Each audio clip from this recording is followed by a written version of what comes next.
You have to go to the bathroom, like right now, but you're trapped inside what is basically a building made of fabric.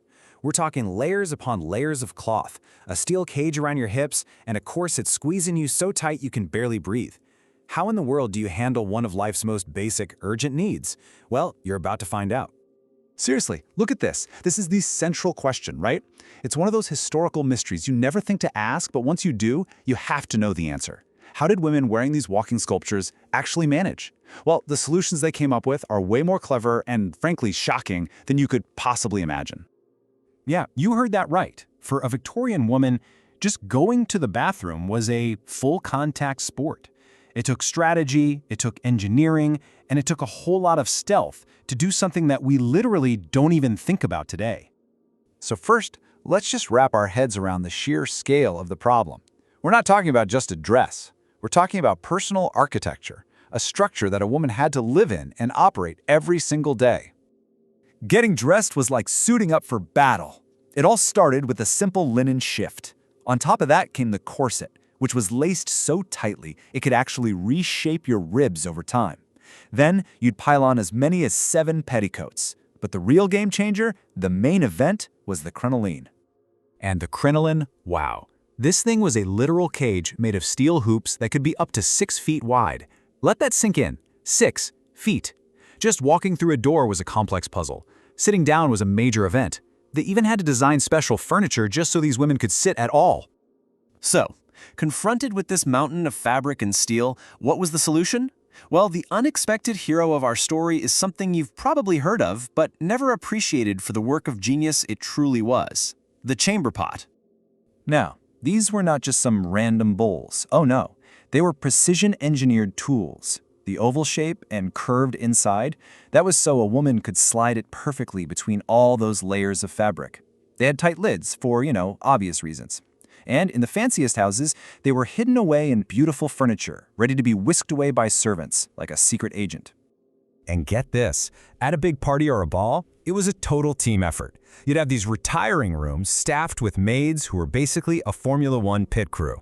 They'd swoop in, help manage the 20 pounds of dress, position the pot, and handle the cleanup, all so discreetly that no one in the ballroom would have a clue.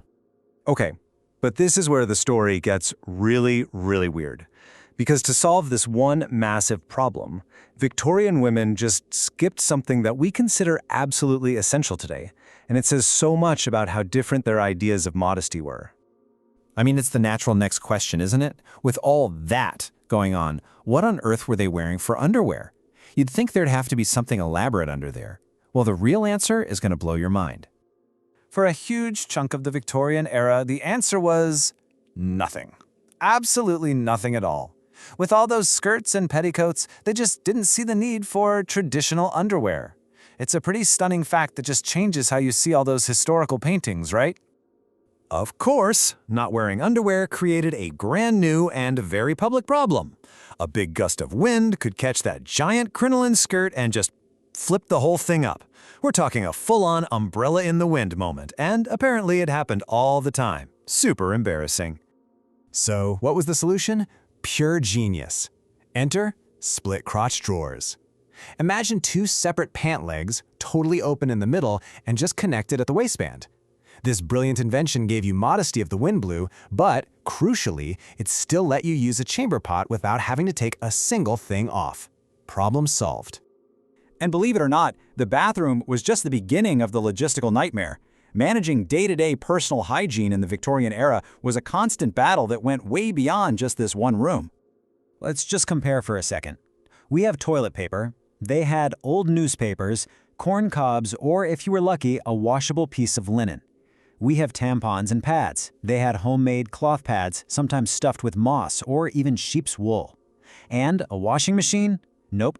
All the major laundry was done maybe twice a year on these massive, great wash days. And managing a period, that was a completely silent, solitary struggle. Women used these homemade belts called a tea bandage to hold whatever absorbent stuff they could find. On heavy days, they might have to change these things up to 20 times, all while trapped in those clothes. And you couldn't talk about it, ever. So what do we take away from all this? I mean, it's easy to look back and just see how hard everything was. But what you're really seeing is a masterclass in how massive inconvenience forces people to be incredibly innovative. These women weren't just helpless victims of their fashion choices. No way. They were pioneers. They were problem solvers. They created entire systems and social rules to navigate these insane daily challenges. They were absolute masters of making it work. And all of their struggles had a huge impact. The sheer impracticality of it all helped push society towards more sensible clothing, better sanitation, and ultimately the kinds of personal freedoms for women that we all just take for granted today. It really makes you think, doesn't it? Maybe our biggest breakthroughs don't come from comfort and ease. Maybe true ingenuity is only ever born when we're forced to solve the most inconvenient problems imaginable. The Victorian woman's story definitely makes a strong case for it.